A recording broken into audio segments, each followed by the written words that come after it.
was attacked from a team that was spoofing calls from Google and from Coinbase. So the point of this video is to highlight the security measures you need to take before the bull market. If you want to get rich in crypto, you need to do these things. You need to think about security. So this video is just going to be as fast as possible, but it's going to highlight some of the important concepts. And at the end of the video, I'll tell you about how they attacked me, how they spoofed, and put up caller IDs from the official Google, from the official Coinbase.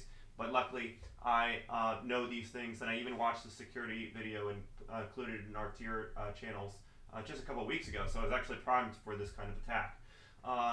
So let me just get right into it. Guys, security is extremely important in crypto. It's extremely important even if you don't have crypto. But if you're involved with crypto, people can steal money from your bank account. They can steal money from your crypto. They can steal money from your Coinbase by several different methods. But since we're in crypto and this channel is crypto focused, I'm going to just get into the things that you need to do to ensure that you're secure for this upcoming bull run and life in general. The best practices today. You need to use a ledger. It doesn't matter. It doesn't matter if it's a ledger brand. It could be Trezor, but you need to use a hardware wallet, right? This device is critical. I had a friend that recently lost some funds in crypto, and that is because they were not using a ledger. This is the most secure way to handle your own crypto. You send to an account that isn't controlled by a hardware wallet. You are not in control of your crypto unless you have your private keys, and the safest way to handle private keys is a hardware wallet. What this device does is it receives a request from the network, and it uses the signature on the device from the password, and it sends out a hash that is mathematically provable that you have the password. So it's a proof that you have access to the password without ever giving access to the password. It's impossible to reverse it. So that's one of the powers of encryption technology, is you can prove that you have something without giving up that thing that you're doing. So that's what a ledger does. It is a hardware device that signs the blockchain and allows you to control your funds without ever giving up your key. So this is the number one thing you need to do in crypto. Like I said, I had someone that lost $70,000 in crypto because they didn't use a device that protects their funds. You got to use hardware wallets. If you're not using a hardware wallet, you might as well consider your funds lost, because they will be stolen from any other wallet you use. If you're using something in the browser and you sign some faulty transaction, you can lose funds that way. That's another thing I'm going to bring up. On the regular, revoke all transactions that this particular service is on Ethereum, but there's one for Solana. Revoke all signed contracts so that your device doesn't have any agreements for, to spend your money. Don't interact with any weird software, and if you do, just go to this website, Revoke, and remove any approved transactions. Just remove them all. There's no point in keeping running transactions. This is another way to protect your funds from future theft. So, what can happen is you can sign a contract with some smart contract, and that smart contract gets compromised, and you gave it unlimited rights, then it's going to pull your money. So you do not want to leave anything running with this. Just revoke all transactions, especially before the bull run, because I can bet you this, that scammers are going to come in hot, and they're going to come in for you. Like, you might think that you won. You might think that you might see some 200, 300, 400, 10x, 1000x, whatever. You might see that in your portfolio, and then it's gone the next day because you didn't do simple things like remove all permissions and use a hardware wallet. Simple stuff, guys. This is highly critical. You will not succeed if you don't take security as is something that's important. Now, this is something right here. This will help you save money if you're using a DEX. You see right here, this is called a sandwich attack. This is when someone buys before your transaction, right here, and they sell right after your transaction. Okay, so use a minor extractable value blocker. It's called minor extractable value blocker. right? That's what you want to use if you want to prevent your DEX values from getting diluted. This is specifically more important if you're doing something above $3,000 orders in something like $1 million or less liquidity, whatever. It depends on how big, like if you're getting into a meme coin or you're getting into low liquidity markets, you use a minor extractable value blocker so that you do not pay a higher price than you have to. This is basically funds that they steal by moving the market ahead of you and then selling after you. And see right here, they stole a couple $100 from someone buying the Intrepid token. So make sure that you use an MEV blocker like this one. What it does is it sends the information to a secure node, a trusted node, and it broadcasts it without the faulty miners getting in front running your transactions. Finally, accounts that are not crypto related, use Authenticator for those accounts, whether it's Google Authenticator or another one. This uses private key just like crypto. So what this does is it keeps the key on your device, on your phone, and so you need to have your phone in addition to the password. Our passwords get leaked all the time through data breaches. That's what happens in general.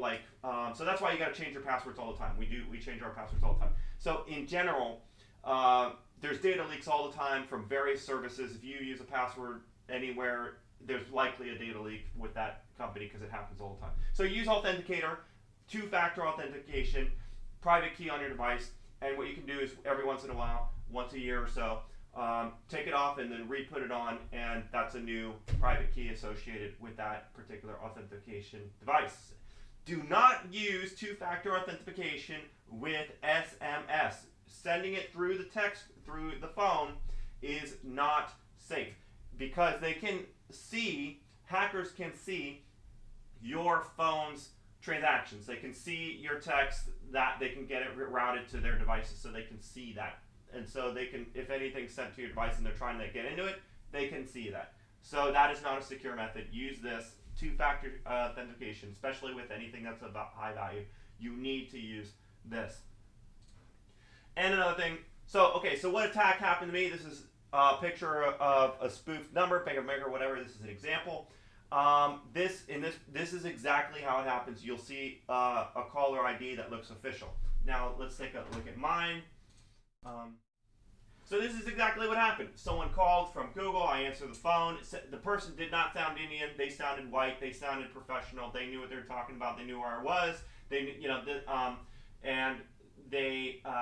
What they were claiming was that someone was trying to change the primary device on my phone, and then they send you a confirmation link or something to protect your account. Guess what? I didn't click that. I hung up the phone, and I changed my passwords then and there. I removed all devices from my account and just started over with that. Made sure to refresh the two-factor authentication and secured the accounts. So this is highly critical that you know that this was a fake number, even though it says right here that it was the official meeting number. What they claimed was it's stuff that Google claims to be true, but I know it was a scammer because they sent me that link. That it's always a scammer if someone's sending you approval, through some other. If they're sending something to be confirmed through the phone, it is a scam. And they claim that this person had set up this meeting to verify the change of the primary device, which is bullshit. There's no need for them to do that. There would be security alerts, whatever. I received this call. There's no reason to talk to that person once you receive the call. If someone's trying to mess with your account, you immediately hang up, change your password, and that's all the person would have to say if in the account. But they obviously were trying to get further access to my account and other accounts, because if it was a meeting and they were trying to change it, they would have said, okay, change your password now immediately. Someone's in there, right? It's what they were claiming. But instead, they were sending confirmations to my phone, which that's the scam part. So this was a fairly sophisticated attack where someone was spoofing this number, and as you can see, it looked like an official number. They could do this from any number. If you see an ID like this, a caller ID, it could be from me, it could be from someone you know. It doesn't matter. Your caller ID doesn't matter. If someone's really after you, the call's going to look just like this. So if you receive an official call, if you want to answer it, that's your own risk, but never click anything, never say yes on your device, never interact with any links that someone sends you, never, never, never. If someone calls you and says your account is compromised, immediately hang up, change the password, and refresh the two-factor authentication codes. I also got a call from Coinbase. The same attacker, but it was a different voice, same, like a different team of person, I guess. And they sounded like, they didn't sound like they had broken English. They had perfect English, and they said it was Coinbase, and they were, trying to regain access to my account. A hacker was going to get access to my account, and they were trying to, send me more links. I can show you what that looked like too. Let me get that. I'll just pull that up real quick. So they send you some bullshit link.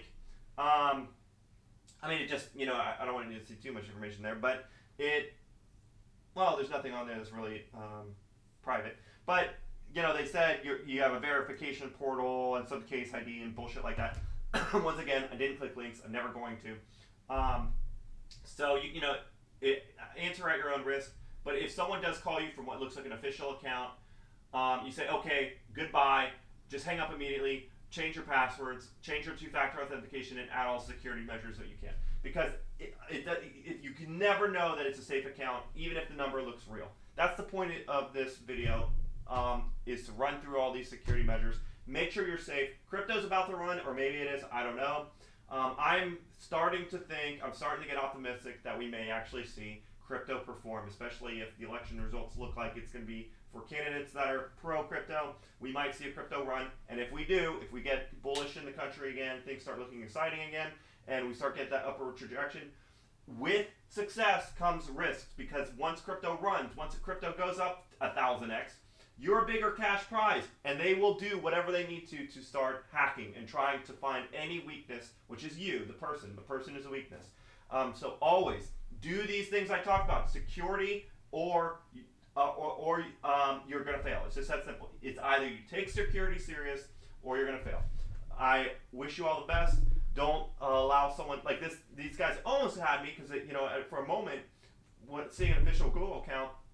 For a moment, I almost clicked the button, but didn't end up doing any of that because luckily I was primed by just watching those videos that I shared with my community just a couple weeks ago.